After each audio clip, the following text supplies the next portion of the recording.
Do you know the feeling of always playing second fiddle to your sibling? Are you always being the responsible one, the understanding one? Do you find yourself always adjusting just to keep the peace with them and the entire family?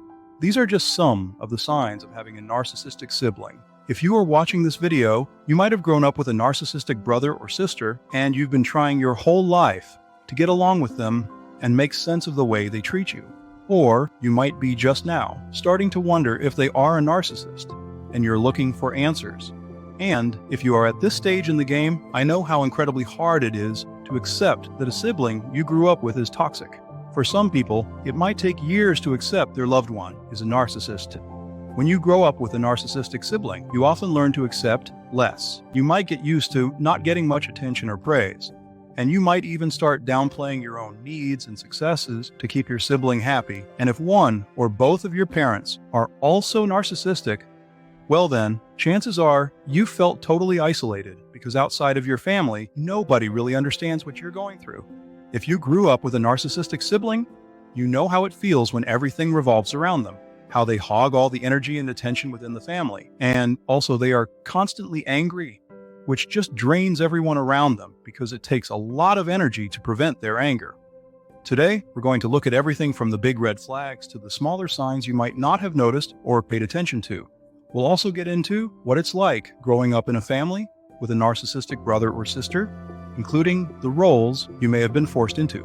I will then equip you with strategies to set firm boundaries. Plus, we'll cover a really tough family dynamic scenario that might hit close to home for some of you. And I'll give you some straight up advice on what your choices are when dealing with your narcissist sibling. But first, this. Just because someone acts narcissistic or manipulative doesn't automatically make them a narcissist. Anyone can act narcissistically now and then. What really matters is how often these narcissistic traits appear. Traits of a narcissistic sibling are pretty much the same as that of any other narcissist. Let's go over a basic list. They are set on causing you emotional, mental, psychological, and financial harm. They are extremely self-centered. They constantly seek approval and praise. They lack empathy. They are unable to take criticism or acknowledge any flaws or mistakes. They don't respect or understand your personal space and privacy. They put you down to boost themselves because of their own lack of self-esteem. They will only ever be interested in you if they feel they have something to gain. But here are more signs you might have overlooked. 1. They probably bullied, intimidated, stole from, and essentially terrorized you when you were young. 2. They may be sexually abusive and no one would ever know.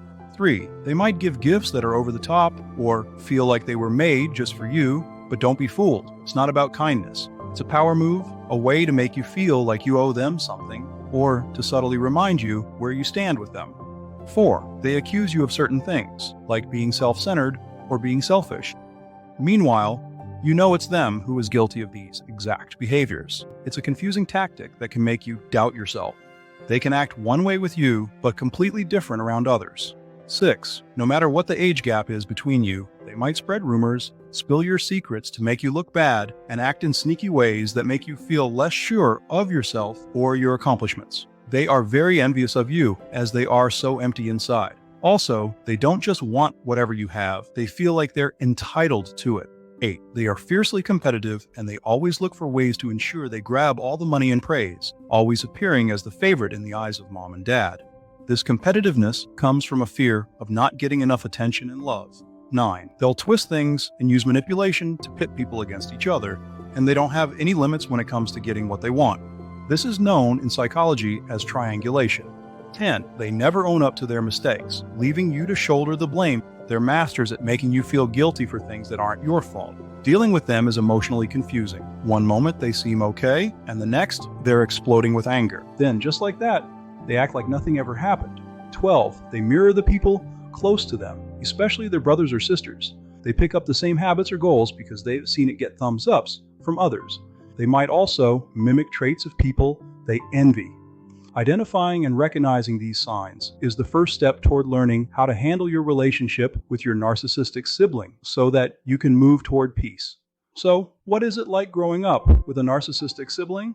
Families with a narcissist can have incredibly complex dynamics, but perhaps one of the saddest scenarios unfolds when one or both parents are also narcissists. In this scenario, parents typically pick one kid to be the golden child. This is their most favorite, most accomplished child. This child gets all the praise, gifts, and can do no wrong in the parents' eyes. Even though who gets to be the golden child might switch up, depending on what the parents feel like that day or which kid is playing their game, it usually sticks to one lucky winner. And more often than not, this lucky winner is the narcissistic sibling. There are normally no rules set for the golden child's behavior. Parents usually just cave in and give them whatever they want, whenever they want it. This favoritism makes the other kids jealous and really hurts how they see themselves, as they never get a fair chance. Now, about the other kids, they often get assigned different roles. Scapegoat gets all the blame, by definition. They're always picked on and left out. When the golden child is a narcissist, it's even tougher for the scapegoat. They have to deal with not just the parents looking down on them, but also taking heat from the golden child. If the scapegoat tries to stand up for themselves or point out what's really going on, it shakes things up too much for the family's liking. So they end up getting even more negativity from both the parents and the golden child. A scapegoat might be pressured by the parents to get along with a narcissistic sibling, which in reality means that they end up taking the blame for a lot of things their sibling does. When you talk to both the scapegoat and the golden child from this family, it's like they're describing different universes when they talk about their childhoods. The scapegoat often shares stories of feeling ignored, mistreated, and manipulated. Meanwhile, the golden child paints a picture of a perfect family. Here are the rest of the roles. If the child is a mediator, they are always trying to smooth over conflicts and reduce tensions within the family. It's a tough job because they're trying to fix things where fixing might not really be possible thanks to all the narcissistic drama. It's exhausting. If the child is enabler, they end up, maybe without even realizing it, backing up the narcissistic sibling's actions. They're trying to keep things smooth, but all they're really doing is helping the narcissist keep doing their thing.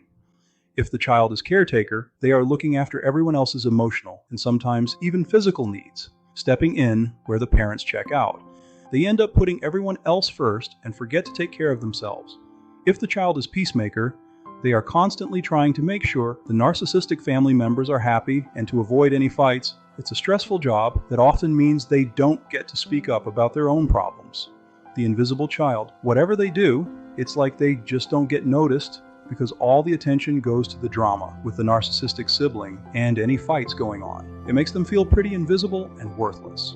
The rival sibling. Sometimes there's a sibling who tries to compete with the narcissistic one, trying to get some attention or prove they're just as good. If their narcissistic brother or sister plays dirty, it's a battle they just keep losing, leaving them feeling ignored and unimportant. And then there's the sibling who just decides they've had enough. They work on making their own way, building a life far from the family's problems. The family might not like it, but for them, it's about getting away from the negativity and finding their own path. So how do you deal with a narcissistic sibling? That depends on how much of their drama you can take and how firm you can be with them. Here are your options. If your relationship is not too challenging, sometimes setting boundaries is all it takes to make things better between you. Learning how to set them properly, though, is a long process that requires a lot of effort. Start by figuring out what really gets under your skin and what you're okay with. Tell them exactly what bothers you. Use sentences starting with, I feel put down when you ignore my work success. Talk about your rules when things are calm, not when you are fighting. Tell them your rules firmly, but without getting mad. You're not asking them, you're telling them how it's going to be. If they cross the line, know what you'll do ahead of time, like stopping the chat, walking away, or taking a break from seeing them. Being consistent shows you mean business. They might not listen to your rules at all. Knowing this is about making your life better, not changing them. If you're struggling with boundaries, you might choose to either minimize your interactions with them and make a conscious effort to not let them get to you when you do talk with them, or cut them out entirely if their toxicity is too much for you. Sometimes this is your best option, even if it means stepping back from the entire family. If this is the route you take, your family might be less than enthused with your decision, but that's okay. It's about protecting your peace. The hardest part of this choice is facing the truth that you've always kept hoping a genuine connection with them would be possible someday, and coming to terms with the fact that this will never happen. This brings a profound sense of loss, but sometimes you can't grow without losing something in the process. As you start healing, you will create your own family of choice, filled with people who accept and love you. Anyway, whatever you decide to do, don't do this on your own. Always seek professional counseling in whatever shape or format you can access.